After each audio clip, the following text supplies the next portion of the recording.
মেয়েদের সংসার করার জন্য কিন্তু একটা গাধার দরকার হয়, কারণ ঘোড়াকে বিয়ে করলে সেই ঘোড়া তো দৌড় দিয়ে ওই মেয়েকে ফেলে চলেই যাবে, আর গাধা সারা জীবন সেই মেয়েটার ভার বহন করে যাবে।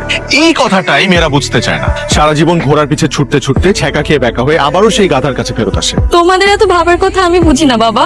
কি বলতেছো তুমি এগুলো? আমার ক্যারেক্টারের প্রবলেম, আমার গার্লফ্রেন্ড আছে। ঈশিতা আপু আপনার গার্লফ্রেন্ড না? আবার হাসে কে? ও আচ্ছা, এই কারণে তুমি কয়দিন যাবত ঈশিতা করতেছো? আরে বাবা, ঈশিতা আমার ফ্রেন্ড। ঈশিতা আমার ফ্রেন্ড, সব জানি। তুমি আমাকে বিশ্বাস করতেছো না? প্রমাণ দিচ্ছি, দাঁড়াও। হ্যালো ঈশিতা, আমি যে আমার ভাইয়ের বিয়েতে যে তোমাকে দাওয়াত দিলাম, তুমি আসলে না কেন? সরি বন্ধু, আমার বাবা একটু অসুস্থ হয়ে পড়েছিল, তাই আসতে পারিনি। আচ্ছা, মানে এর থেকে তো বেশি কিছু নাই, মানে এক্সট্রা তো কোনো ফিলিংস নাই। We are just friends, nothing else. হইলো তো এবার? দুধ কা দুধ, পানি কা পানি। আরে বাবা, she is just my friend, nothing else. আমি তোমাকে কিছু কথা বলি, সরাসরি বলবো, ওকে? আমি ঘুরা কাছায় কথা বলতে একদমই পছন্দ করি না, যা বলবো ডিরেক্টলি বলবো। তুমি যাও, আমার সম্পর্কে খোঁজ নিয়ে দেখো। এই ছেলেটা একদম সিম্পল। হাসতেছে কেন? আমি আসলে কখনো প্রেম করি নাই।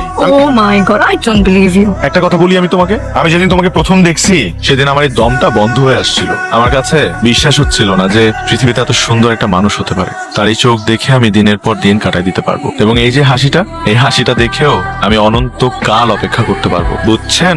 Well, I'm impressed. এটা এখনো যেতে হবে, বুঝছেন? হাসি মাত্রই তো আসলাম। আর কথা হবে। আচ্ছা শুনো শুনো শুনো, এক minute. This is for you. আমার জন্য? জি। আল্লাহ কি কিউট। তোমার পছন্দ হয়েছে? ওকে কার পছন্দ হবে না? She is so sweet. তোমার নাম আদিয়া, আমার নাম আহান। এই দুজনের নামে আমি ওর নাম রাখছি নিয়া। নিয়া? হ্যাঁ। That's very sweet. Can I have the basket? হ্যাঁ, এখন থেকেও তোমার কাছেই থাকবে। তুমি যখনই ওকে দেখবা তখনই তোমার আমার কথা মনে পড়বে, এবং যখনই মেও মেও বলবে তুমি বুঝে নিও যে এই আহান তোমাকে আই লাভ ইউ বলতেছে। আপনার ফ্লার্টিং করার স্কিল না দুর্দান্ত। হ্যালো মিস্টার আহান, আমার নাম আদিয়া। আমি এত সহজে যাই না পটিয়া। আসি। এই, thank you so much for the lovely gift. এই মাত্র মেও বলছে, তার মানে আহান আই লাভ ইউ বলছে। জি না, বলছে বাই। তুমি যদি ওকে এতই ভালোবাসো তাহলে এখনই ফোনে বলে দিলে না কেন? আমি কি পাগল যে ওকে নিজে থেকে আই লাভ ইউ বলবো? আহান তো এখনো নিজেই রেডি না। ওকে আগে আস্তে আস্তে রেডি করি, তারপর ও নিজেই বুঝে যাবে। আমি কোনো কিছুতে তাড়াহুড়া করি না ভাবি। তুমি বলছিলে টাকার কথা? বলছি তো, বললে দিচ্ছে না কেন? তোমার কোনো আইডিয়া আছে আমার বিজনেসে কি পরিমাণ লস হচ্ছে? এই টাকাটা পেলে তো আমি রিকভারি করতে পারতাম। কাজের সময় কিছুই হচ্ছে না। আচ্ছা শোনো না, মা বলছিল বাসা থেকে একটু ঘুরে আসতে, চলো না যাই। এই চুপ করো তুমি, আজের কথা আমরা সময় পাও না। দেখছো কেন বিজনেস নিয়ে কথা বলছি? সমস্যা নেই তোমার? আরে বৌমার সাথে তুই এইভাবে কথা বলছিস কেন? বৌমা, তুমি ওর কথা কিছু মনে করো। ভাবি চলো, তোমাকে আমি দিয়ে আসি। তুমি আমাকে নিয়ে যাবে? হ্যাঁ যাও, তুমি রেডি হয়ে আসো। কিন্তু তোমার ভাই যদি কিছু বলে? আর ওটা আমি দেখতেছি, তুমি যাও। আরে তুই জামাই আসেনি? না মা, ও একটু কাজে ব্যস্ত হয়ে গেছে, তাই আসতে পারে। আসসালামু আলাইকুম। ওয়ালাইকুম সালাম। এসো এসো, ভেতরে এসো। আয় মা, বসো বাবা বসো। না খেয়ে কিন্তু যেতে পারবে না আজকে। বসো। ভাই তুই, আমি আসছি।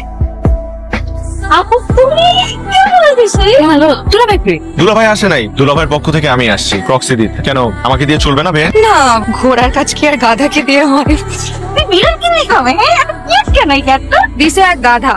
আসলে ভাবি, মেয়েদের সংসার করার জন্য কিন্তু একটা গাধার দরকার হয়, কারণ ঘোড়াকে বিয়ে করলে সেই ঘোড়া তো দৌড় দিয়ে ওই মেয়েকে ফেলে চলেই যাবে, আর গাধা সারা জীবন সেই মেয়েটার ভার বহন করে যাবে। এই কথাটাই মেয়েরা বুঝতে চায় না। সারা জীবন ঘোড়ার পিছে ছুটতে ছুটতে ছ্যাঁকা খেয়ে ব্যাকা হয়ে আবারও সেই গাধার কাছে ফেরত আসে। তোমাদের এত ভাবার কথা আমি বুঝি না বাবা। আচ্ছা, তোমাদের ভাব ভঙ্গিমার কথা শেষ হলে আমি এখন যাই। আমি একটু কলেজ থেকে আসতেছি। একসাথে লাঞ্চ করবি না? হ্যাঁ হ্যাঁ, একসাথে খাবো। এই ও কিন্তু অনেকক্ষণ ধরে কিছু খাইনি, তুমি একটু টেক কেয়ার করো। হ্যাঁ ওকে, বাই। দেখো কি ভাবি, আমার একটা বন্ধুর বাসা আছে এই এলাকায়, বুঝছো? আমি একটু যাই দেখা করে আসি। এখানে তোমার বন্ধুর বাসা আছে? হ্যাঁ এই পাশেই আমি যাই। হ্যাঁ প্লিজ। আমি জানতাম আপনি আসবেন বেআই। তুমি ইশারা দিছো।